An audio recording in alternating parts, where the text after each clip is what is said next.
Hello everyone, welcome to fundamental classes. Students, आज जो class 7 का ज्योग्राफी क्लास 7 का जो चैप्टर 1 है उसका मैं एक्सरसाइज का क्वेश्चन लेकर आया हूँ। उसको भी हम डिस्कशन करेंगे। ठीक है, उसको मैं डिटेल्स में आपको समझाऊंगा कि कौन सा क्वेश्चन क्या आंसर होगा। ठीक है, आगे बढ़ते हैं। ये क्वेश्चन नंबर 1 है। उसका पहला क्वेश्चन से व्हाट इज इन इकोसिस्टम्स।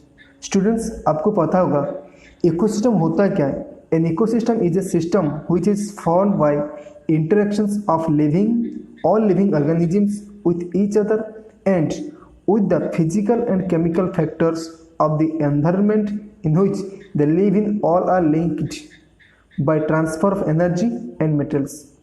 इसका मतलब ये है कि जो इकोसिस्टम ये कहता है कि जहाँ पे जितने सारे लिविंग ऑर्गेनिजम्स हैं उनके इंटरेक्शंस होता है वो, और आइदर वो फिजिकली हो सकता है और केमिकल फैक्टर भी हो सकता है। ठीक है, और दूसरे से क्या करते हैं, एनर्जी यानी एनर्जी और मेटल दोनों से ट्रांसफर करते हैं जीने के लिए। ठीक है, ये होगा आपका पहला क्वेश्चन का पहला आंसर। ठीक है,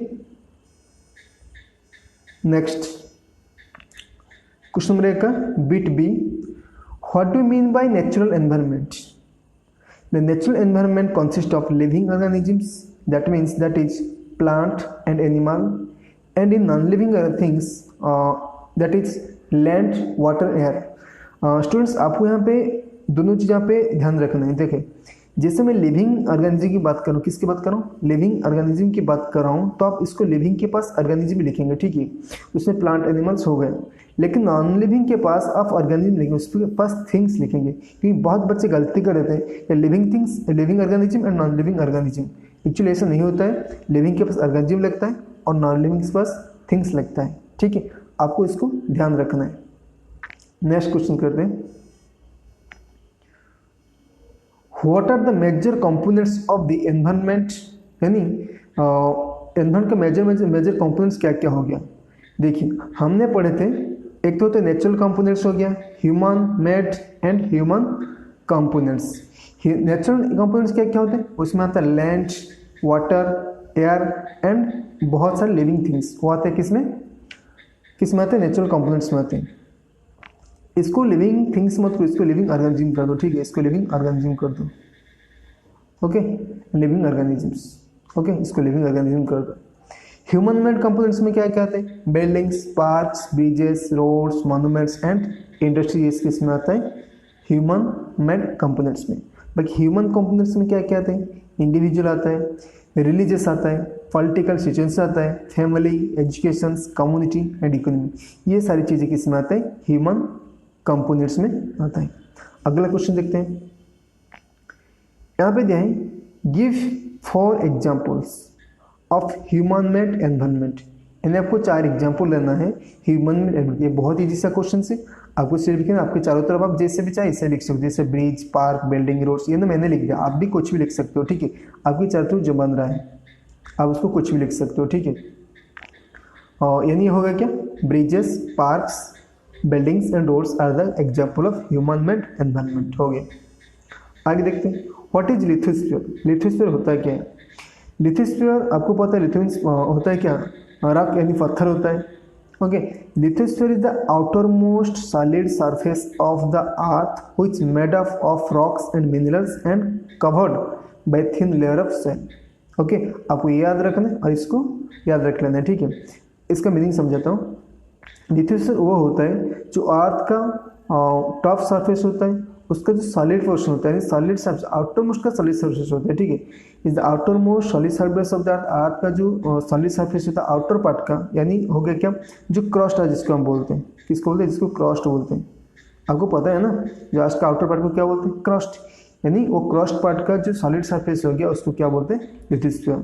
जिसे किससे बनता है, एक तो रॉक से और दूसरा मिनरल्स एंड कुछ सॉइल भी वहाँ पे देखने के लिए मिलते हैं, उसको क्या बोलेंगे हम, लिथोस्फीयर बोलेंगे। आगे देखिए, which are the 2 major components of biotic environment. Biotic का कौन सा दो मेजर कंपोनेंट एनवायरनमेंट है। ओके, मतलब बायोटिक एनवायरनमेंट का कौन सा दो मेजर कंपोनेंट है। एक तो क्या हो गया, प्लांट हो गया, दूसरा क्या हो गया, एनिमल हो गया। आपको पता है the plant and animals are the 2 major component of biotic environment. हो गया। What is biosphere? बायोस्फीयर होता है क्या? देखिए नेक्स्ट क्वेश्चन था और बायोस्फीयर, ठीक है देख लीजिए। Plant and animal kingdom together make biosphere और द लिविंग वर्ल्ड। जो प्लांट और एनिमल ये दोनों जो किंगडम होते हैं दोनों बनाते हैं क्या? बायोस्फीयर। और ये बनाते हैं क्या? Living world. ये it is a narrow zone of the earth where land water air interact. यहाँ पे इंटरेक्ट होगा, ठीक, ये बीच में जी नहीं होगा, ओके गलती हो गया। तो interact with each other to support life. तो दोनों को क्या करेंगे? लाइफ सपोर्ट करेंगे, ओके। उसको क्या बोलते हैं हम? बायोस्फीयर। समझ में चीज़ों को। अगला क्वेश्चन देखते हैं। यहाँ पे आपका आता है टिक द करेक्ट आंसर्स। आपको क्वेश्चन को मैच करना है। पहला क्वेश्चन से, ठीक है, पहला क्वेश्चन क्या है? पहला क्वेश्चन से कह रहा है हुईच इज नॉट ए, यानी 2 नंबर का आई, ठीक है, I beat I, which is not a natural ecosystem. इनमें से कौन सा नेचुरल इकोसिस्टम नहीं होता है? देखिए यहाँ पे डेजर्ट तो नेचुरल इकोसिस्टम होता है, फॉरेस्ट होता है, लेकिन एक्वेरियम नहीं होता है। तो एक्वेरियम क्या है? नेचुरल इकोसिस्टम्स नहीं, यानी आंसर क्या हो जाएगा? बी हो जाएगा, ठीक है। क्वेश्चन नंबर 2 पे आइए। Which is not A component of human environment. तो ह्यूमन एनवायरनमेंट में कौन सा जो कंपोनेंट्स यहाँ पे नहीं, ये कौन सा हो जाएगा आपका? लैंड। देखिए मैंने बताया था रिलीजन्स, कम्युनिटी और इंडिविजुअल, ये सारे जितने सारे होते हैं वो किस में आते हैं? ह्यूमन एनवायरनमेंट में आते हैं। लेकिन लैंड किस में आते हैं? नेचुरल में आते हैं। यानी लैंड यहाँ पे आंसर हो जाएगा। यानी कौन सा नॉट दिया है ना, यहाँ पे आंसर आपको आ जाएगा कि नॉट दिया है, ठीक है। कौन सा नहीं है, तो यहाँ पे आंसर क्या हो जाएगा? लैंड हो जाएगा, ठीक है। और एक बार मार्क करो, लैंड यहाँ पे आंसर का आंसर, दोनों ऑर्बिट का आंसर लैंड हो जाएगा। Which is a human made environment. यहाँ पे कौन सा ह्यूमन मेड एनवायरनमेंट है? ये बहुत ईजी है। माउंटेन तो नेचुरल है, सी नेचुरल, लेकिन रोड ह्यूमन एनवायरनमेंट है। तो ह्यूमन एनवायरनमेंट कौन सा आ गया? रोड। नेक्स्ट क्वेश्चन आता है which is a threat to environment. कौन सा इसमें से एनवायरनमेंट के लिए थ्रेट है? जिसे पे ऑप्शन दिया है ग्रोइंग प्लांट, बिल्कुल नहीं।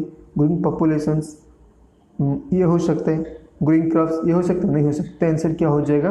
बी, यानी ग्रोइंग पॉपुलेशन, यही हमारा आंसर हो जाएगा, ठीक है। अब देखते हैं मैच द फॉलोइंग। देखिए नहीं, एक बार मैं आपको बताता हूँ क्या क्या आंसर होगा। पहला आई फिर से कर रहा हूँ। Which is not a natural ecosystem. Aquarium, यहाँ पे आंसर हो जाएगा एक्वेरियम, ओके। 2 नंबर में which is not A component of human environment. कौन सा ह्यूमन, कौन सा मतलब ह्यूमन का कंपोनेंट नहीं, और लैंड नहीं है, ठीक है।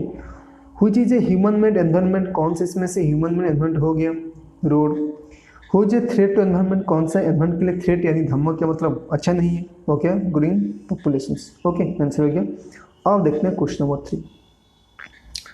What is biosphere. ओके, यहाँ पे मैंने अगर क्लास तो अपने क्या होगा, ठीक है। देखिए बायोस्फीयर क्या पढ़े थे हम? बायोस्फीयर होता है बेटा यहाँ पे, उसका आंसर क्या हो जाएगा?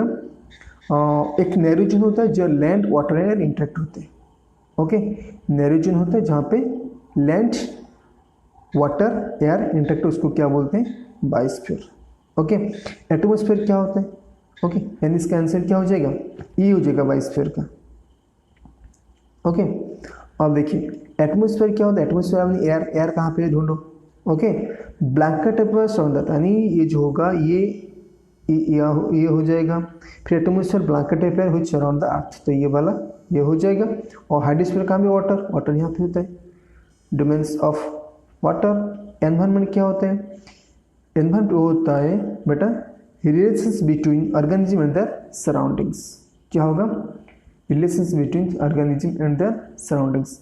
और ऐसा भी ये एक्चुअली एफ तो नहीं होगा, ठीक है, एफ नहीं होगा। इसका एनवायरनमेंट का क्या हो जाएगा? इसके इतना मतलब को सिर्फ आवर सराउंडिंग्स कर दो, ओके, ये हो जाएगा। एफ नहीं होगा, एफ नहीं होगा, एफ क्या पे दिए? अच्छा नहीं, ये नहीं होगा, आवर सराउंडिंग्स ही होगा। इसके अंदर में आवर सराउंडिंग्स, क्योंकि ये नहीं कि रिलेशन बिटवीन द रिलेशन तो इसके साथ नहीं होता है ना, इकोसिस्टम हो जाएगा। ये एनवायरनमेंट क्या होता है? आवर सराउंडिंग्स होता है, ठीक है। तो आपका आंसर हो गया। तो और भी है, और भी दोनों क्वेश्चन है, ओके। अभी गिव रीजन है, 4 नंबर का क्वेश्चन है।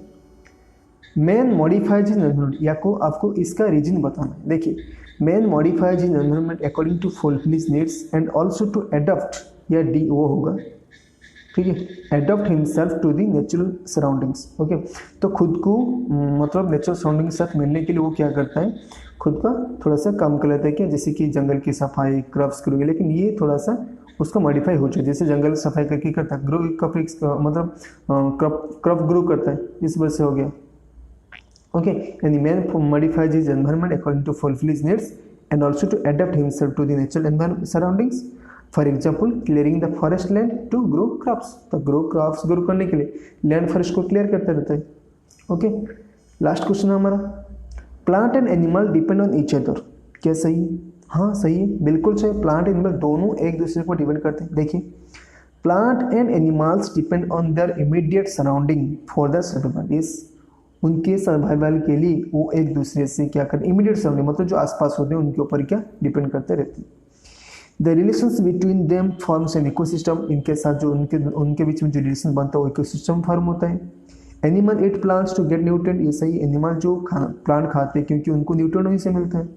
Plant get manure and carbon dioxide from animals, ये भी सही है। और animals obtain oxygen from plants release during photosynthesis, यानी आपका कहना है कि प्लांट्स जो ऑक्सीजन छोड़ता है तो एनिमल उसको लेता है, और एनिमल जो कार्बन डाइऑक्साइड छोड़ता है उसको कौन सा लेता है, प्लांट लेता है। ओके, तो आपका यहीं पे खत्म होता है। Okay, thank you.